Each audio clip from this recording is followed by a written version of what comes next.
Marie-Antoinette au jardin, ok, mais quand même un peu Marie-Antoinette. Donc là, je croise les doigts. Donc 3 mètres de poing à la main, ça va être un plaisir fou. Moins je le fais, mieux je me porte. Bonjour à tous, j'espère que vous allez bien, bienvenue sur ma chaîne. Je vous retrouve aujourd'hui pour une nouvelle vidéo couture. Je vais coudre la petite robe que j'ai mis au point il y a 2 semaines, celle avec le décolleté carré très romantique inspiré de la robe House of CB. Je vous laisse tout de suite avec la vidéo, j'espère que ça va vous plaire. Voici la petite bombe atomique de tissu que je vais utiliser. Il y a un fond vert et les petites fleurs elles sont roses un petit peu plus flash, ce qui fait que c'est un tissu assez saturé. De loin on n'arrive pas vraiment à distinguer les couleurs, mais je l'aime énormément. Je l'ai acheté sur le site internet de Nuance Fabrique, qui est un site internet qui commercialise des tissus fabriqués dans le sud de la France. J'avais jamais acheté sur ce site internet, mais je suis très contente de la qualité. La main est très agréable. C'est un jacquard. Avec un jacquard, le motif n'est pas formé par une impression mais par l'entrecroisement des fils. C'est pour ça que sur l'endroit on a le motif et sur l'envers on a souvent le négatif du motif. Étant donné que c'est un modèle très romantique, les fleurs ça va lui aller au top. Qu'est-ce que j'ai acheté en plus du tissu? J'ai acheté une bobine de fil ton sur le tissu. J'ai acheté également du biais. Hop, beaucoup de biais. Alors, j'ai pris du biais de la couleur de l'intérieur. C'est un jacquard, donc l'intérieur est différent de l'extérieur. Et vous voyez, l'intérieur est à dominante rose. J'ai donc pris du biais rose. Et j'ai également pris une bobine de fil pour coudre mon biais. Ça va être des changements de fil un peu relous. J'ai également pris un zip invisible, ton sur ton avec le tissu. Et j'ai pris de l'élastique parce que les manches sont terminées avec un élastique. J'en ai pris un assez doux parce que j'ai pas du tout envie de me faire mal avec un élastique qui me cisaille la peau. C'est un tissu qui était à 20 € le mètre, j'ai pris 2,50 m donc j'ai payé 50 €. J'espère juste que je vais avoir assez de tissu pour couper ma robe parce qu'étant donné que je suis passée sur une forme de jupe évasée, et bien ça prend plus de tissu. Je vais devoir être très intelligente lors de la coupe du tissu. Normalement ça devrait passer, ça devrait le faire.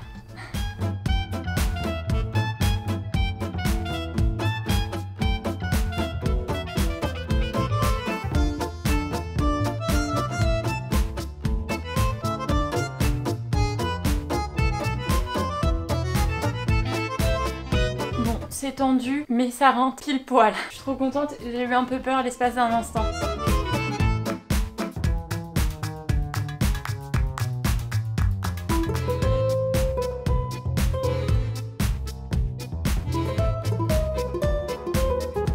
J'ai coupé tous les morceaux, je vais faire un point zigzag autour de chacun d'entre eux.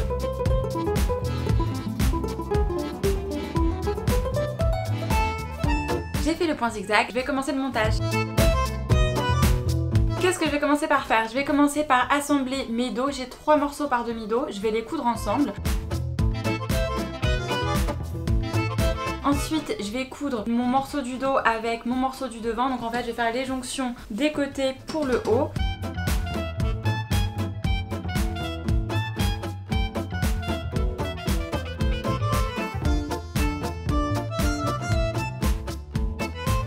Finalement j'ai décidé de doubler les morceaux qui vont se placer sur ma poitrine parce que ici il y a une courbe et que ça aurait pas été joli si je ne doublais pas parce que j'aurais été obligée de faire un point comme ça là et je pense pas que ça aurait été très esthétique, mais c'est la seule et unique partie que je double. Je vais les placer endroit contre endroit et je vais faire un point là, voilà.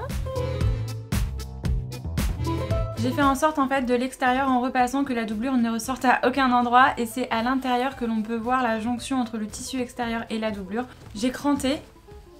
Cranter ça permet de libérer le tissu afin de former les courbes qu'on a dessinées. Pour la jupe, je vais assembler ensemble les 3 morceaux du devant et ensuite je vais coudre ce pan du devant avec le dos. Je vais faire les jonctions des côtés de la jupe. Pour le morceau du devant où il y a la fente, bien entendu, s'il y a une fente c'est que je ne le coupe pas jusqu'au bout. Voilà.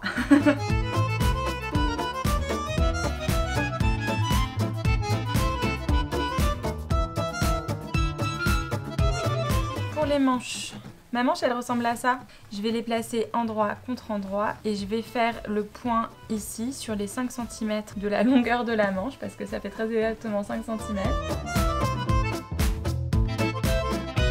Ensuite, je suis venue former des petits liens. La robe se ferme avec des liens sur le dessus du décolleté. J'ai mis des biais partout. Ici, là, sur la couture du côté.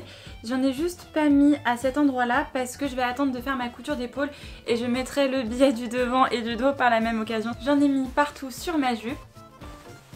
En fait, je ne mets pas mon biais jusqu'au bout de mes morceaux de tissu parce que là, lorsque je vais coudre ma jupe avec le haut, ici je vais plier le tissu pour aplatir mes coutures et je n'ai pas envie qu'il y ait de surépaisseur parce qu'il y aurait un biais et que ça gondole, que ce soit pas joli, que ça se voit de l'extérieur, ce qui m'est déjà arrivé. Donc c'est pour ça que j'arrête mon biais pile à l'endroit où j'ai mes petits points de papier carbone. Ça, ce sont les deux morceaux qui se placent sur la poitrine. En fait, ils sont supposés être cousus ici et à partir d'un certain point, il y a un décroché pour que ça forme un petit V. Je vais coudre les deux doublures ensemble jusqu'à ce fameux décroché, les deux tissus extérieurs ensemble, idem, jusqu'à ce fameux décroché. Ensuite, je vais aplatir les coutures en repassant, donc tout ça sera à l'intérieur. Puis, je vais réouvrir ma pièce. Je vais venir coudre un de mes liens ici, puis je vais venir faire une piqûre ici en haut de l'empiècement, tac tac tac tac tac tac, et ça va me permettre de former les fronces en coulissant mon lien. Une fois que tout cela sera fait, je vais faire 3 points le long de ces deux morceaux afin de former mes fronces. J'ai fait les 3 piqûres ici qui nous permettent de préformer les fronces. Maintenant, je vais venir le coudre avec l'empiècement qui se place lui plus sous ma poitrine et sur mon ventre. Je vais les placer endroit contre endroit. Je vais tout épingler et je vais venir faire un point. À l'intérieur, ça donne ça.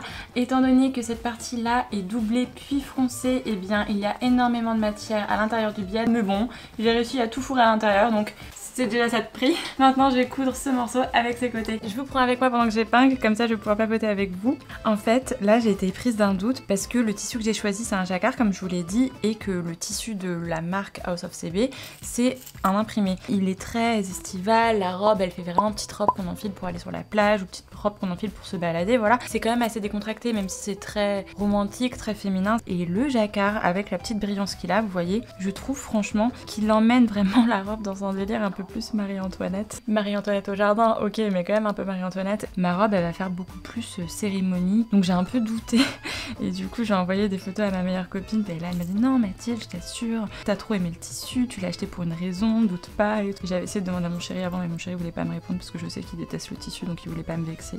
Il en a marre que je me couse que des robes un peu trop girly, fifi.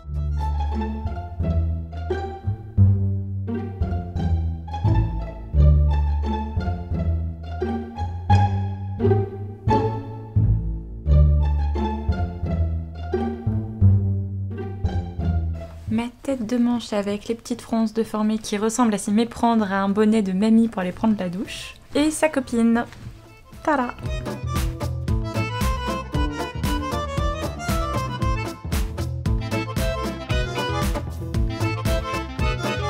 J'ai cousu les manches sur leur emmanchure et ensuite je suis venue coudre l'élastique en bas des manches. De haut ça donne ça. Je vais vous montrer à quoi ressemble l'intérieur des manches. Étant donné que j'avais laissé que 2 cm en bas de ma manche, j'avais pas assez de tissu pour retourner, emprisonner l'élastique puis faire un ourlet. Donc j'ai cousu du biais et ensuite je suis venue emprisonner mon élastique et j'ai fait un autre point. Là j'ai fait un point où le fil de la bobine était rose et où le fil de la canette qui se retrouve sur l'extérieur était lui vert. Comme ça, c'est joli des deux côtés. Voilà, j'ai ensuite mis du biais partout à l'intérieur. C'est vraiment quelque chose auquel je tenais. Je préfère, j'aime bien l'idée que ce soit aussi joli à l'intérieur qu'à l'extérieur. Peut-être que vous commencez à savoir. Et j'ai également fait un point à la main là. Cette partie-là n'était pas cousue et je voulais pas qu'il y ait un point à l'extérieur. Donc j'ai fait un petit point à la main là. Ça fait comme des petites croix. Maintenant, je vais pouvoir coudre ce haut avec sa jupe. C'est parti! J'ai cousu le haut de la robe avec sa jupe. Je vais poser le zip invisible sur la robe. J'espère vraiment que ça va le faire parce qu'à chaque fois je suis obligée de découdre. Donc là je croise les doigts. Est-ce que vous voyez ce que je vois? Il y a une petite bombe atomique de robe. Je n'ai pas du tout galéré pour le zip. J'ai réussi à le mettre parfaitement aligné de la première fois. Vraiment j'aime pas faire ça donc moins je le fais mieux je me porte. Je vous montre l'intérieur. L'intérieur ressemble à ça. Qu'est-ce que j'ai fait après avoir posé le zip? J'ai posé du biais tout le long du zip.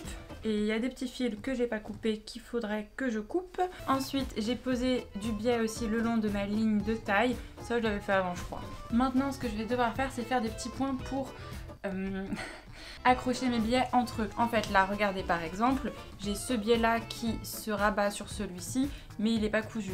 Donc je vais faire un point du côté droit, du côté gauche, ici pareillement, je vais fermer comme... Mais aide-moi toi. Je vais fermer comme cela et je vais faire un point.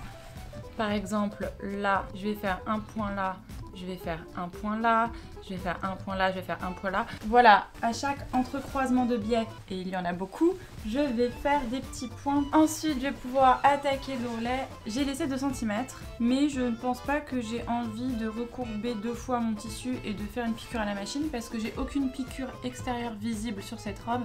Si j'en ai une sur la manche. Là, il y a une piqûre extérieure visible, mais c'est parce qu'il y avait besoin de mettre un élastique, donc c'est l'exception. Donc je préfère mettre du biais, en plus il m'en reste. Pour faire cette robe, j'ai utilisé 20 mètres de biais. C'est un truc complètement dingue. Heureusement que je l'achète pas cher chez Fil 2000. Il m'en reste. Donc tant qu'à faire, autant mettre du biais en bas de la robe, surtout que j'en ai mis partout à l'intérieur, donc comme ça ce sera plutôt cohérent. Et ensuite, je vais venir préformer mon ourlet.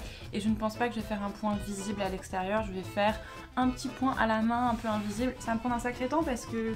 je pense que j'ai au moins 3 mètres de circonférence. Donc 3 mètres de point à la main, ça va être un plaisir fou. Mais il faut se dire que c'est ça qui fait la différence et c'est ça qui fait que ce sera super joli et bien fini et clean.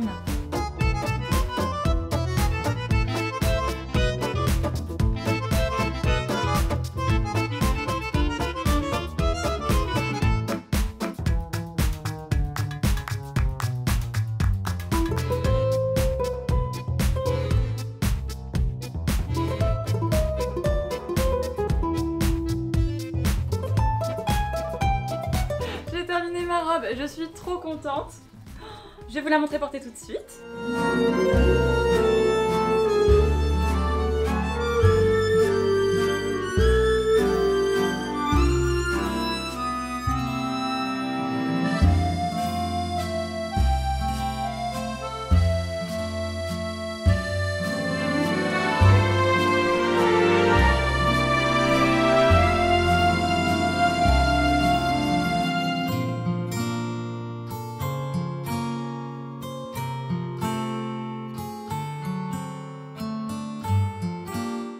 Merci beaucoup d'avoir regardé cette vidéo jusqu'au bout, j'espère que ça va vous donner les clés si vous avez envie de vous reproduire ce modèle. Si vous avez aimé cette vidéo, n'hésitez pas à laisser un petit pouce bleu et à vous abonner à la chaîne, ça me fait toujours très plaisir. De mon côté, je vous retrouve très vite pour une prochaine vidéo et je vous embrasse fort, bye bye.